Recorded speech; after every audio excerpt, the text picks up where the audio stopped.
Ladies and gentlemen, this is Finalis, and welcome to my Overwatch beta feedback video. I'm going to show you some footage I took during the first stress test beta, along with giving personal feedback of the game. Sit back and enjoy the video. Now, what is Overwatch? I describe Overwatch as a Team Fortress 2 style crossed with a lot of MOBA elements, and it's a team-focused game. Every character has some sort of automatic attacks, and a game-changing ultimate. The ultimates are spectacular to watch from a spectator's point of view, and their synergistic effects can make a lot of wow moments. So, for example, one of the tanky characters, Zarya, has a black hole gravitational pull ultimate that can pull any enemies into the field, and you have a lot of AoE style characters such as Pharah's Missiles from Above or Reaper's Death Blossoms that can easily eliminate a lot of targets close in proximity. My main character that I really wanted to try out was Mercy. I guess it's just she's the closest to what I want to do in real life, and I played a lot of Medic in Battlefield and in Team Fortress 2, so I just generally tend to gravitate towards that style of gameplay. So I just want to go over some of the positives. I honestly think the game has a lot of potential. It has really great, fun game mechanics. I love the character design. So far, there's 21 characters, a really great, diverse group of characters, and that also includes their ethnicities.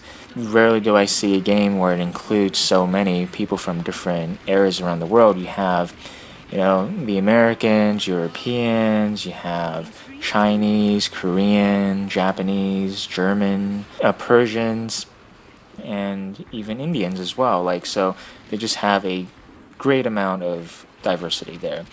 The sound design is something that I would also like to praise about this game. It has a very techno-y, popish, almost sort of house and dance style music to it, and it just really gets you pumped up if you have headphones plugged in or if you have the volume turned up. Yeah, and it has very fast-paced action. In fact, most of these games are designed to be around 10 minutes or less. So it's one of those games where you just jump in, have some fun, and then get out whenever you have a small break. And teamwork is very key. It's one of those games where you can switch any characters on the fly based off of what your team needs, or if you need to counter another of their enemy's team comp. So there is a lot of counterplay to be involved. It's one of those games where it's easy to pick up, but probably hard to master since each character is so diverse. Some characters requires a little more fine-tuned aim and shoot, whereas others are you just act as a giant meat shield, walk around, and just make sure that your allies don't get hurt. They already have a implemented VoIP, or voice over IP, so it's like voice support, which is really important, especially in a team-based game. It works pretty well, in fact, so that's definitely a plus side to this. And finally, I personally felt the network code to be really good. I'm currently not in the States, so I'm playing from an island. As far as I could tell, I've never had any disconnects. I've never had any random jumping around or freezes or anything like that with, the matches. So that to me tells me that they have a really good network code set up. Alright. Some of the negatives. I personally feel the scoreboard has a very limited stats that it gives out. I've seen some of the earlier beta footages where the scoreboards give a little bit more statistical data, but feel that Blizzard didn't want this game to be about if I'm not doing enough damage, then I'm going to switch to the highest damage class that I could play and then just stick with it for the entirety. I felt they sort of did this just as let me see, my team doesn't have a tank, so let me just go switch to a tank, or my team needs more heal support, so let me go as a supportive healer. But I would definitely like to see a little bit more stats given on the scoreboards. It doesn't have to be very detailed, at least during the game, but maybe post-game scoreboard they could be as detailed as it can.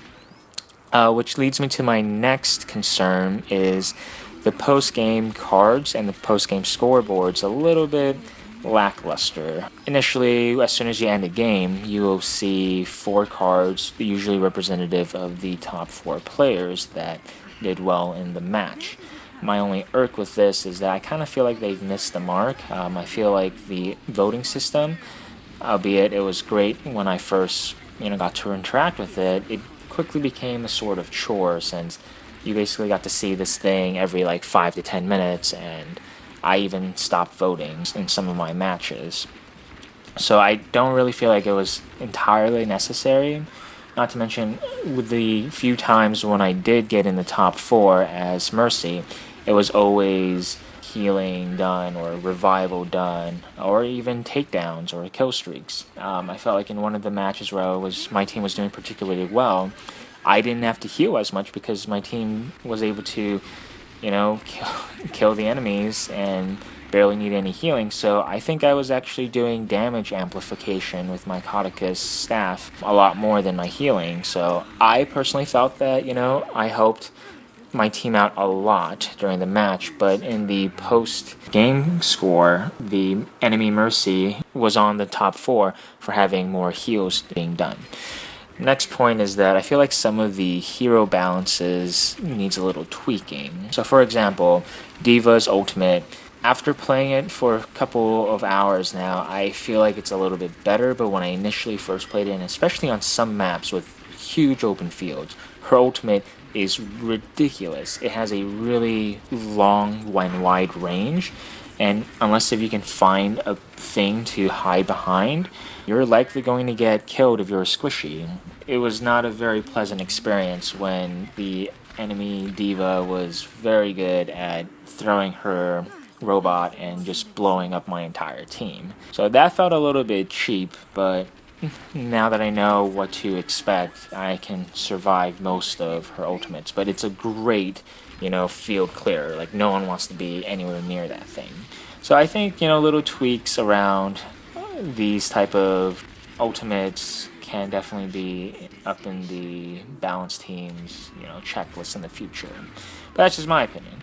Next up, there's only been 2 game modes in the beta stress test. One is a cargo style where you escort a cargo and you have to hit 3 different checkpoints. Every time you advance, the defending team will get closer and closer to the next checkpoint, and the offensive team will have a longer and longer run to get to the cargo. And then the other one is capture the point. You have A and B. You can only capture 1 point at a time, and once you capture the first point, you advance into the second point. So those are the 2 game modes. I feel like they could get a little bit stale at times, but, with past games like TF2 and CSGO, they've been able to strive through having 1 game mode over the years. So maybe it'll also work for Overwatch, but I wouldn't mind seeing like 1 or 2 more game modes being released. There is a lack of progression in this game so far, but I think you have 2 sides of a coin here where people don't want progression because they just want to play on an even battlefield. That's fine. And then you have the other group of people who they want a progression system so that they could sort of go and have something to aim for.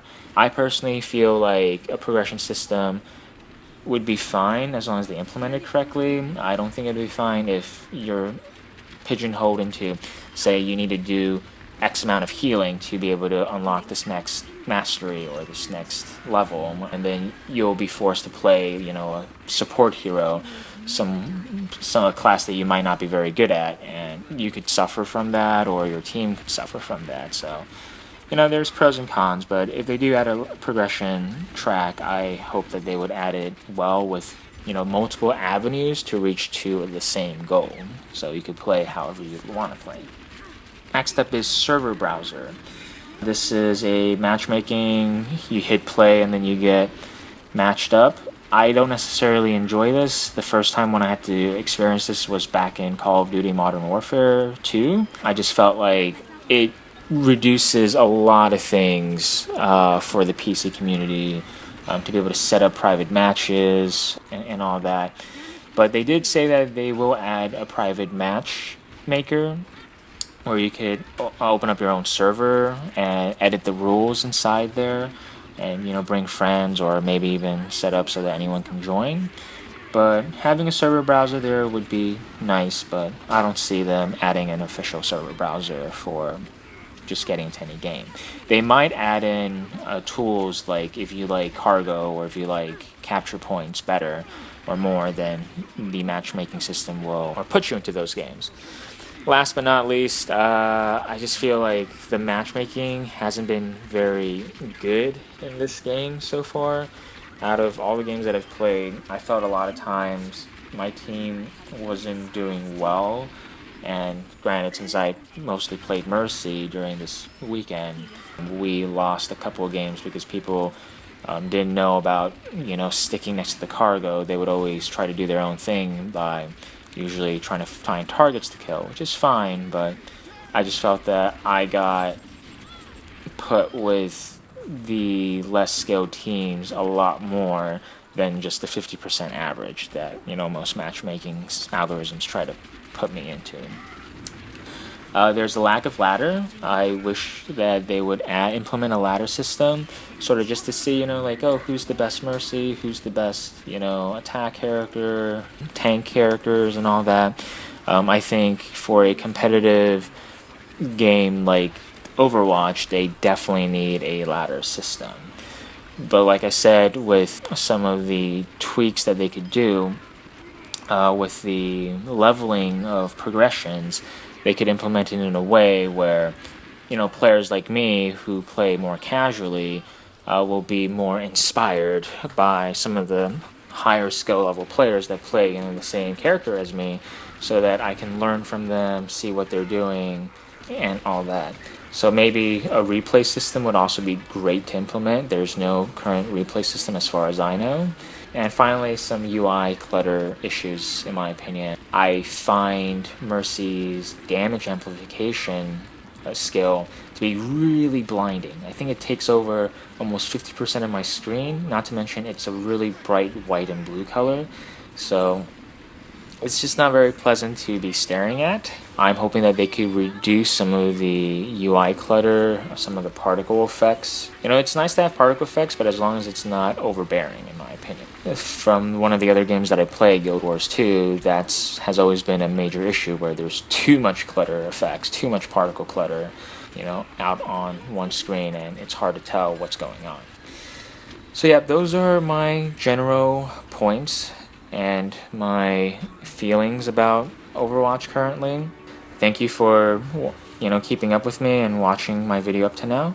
So I definitely feel Overwatch has a lot of potential. It could be the next big sort of first-person MOBA style game. But Blizzard needs to adjust some things, make some changes to really start off on the right foot. I'm hoping that this isn't like a repeat of Heroes of the Storm. Kind of felt like Blizzard tried to force an esports scene on it, and it has its own viewership, its own audience, but I don't think the numbers were necessarily what they were hoping for.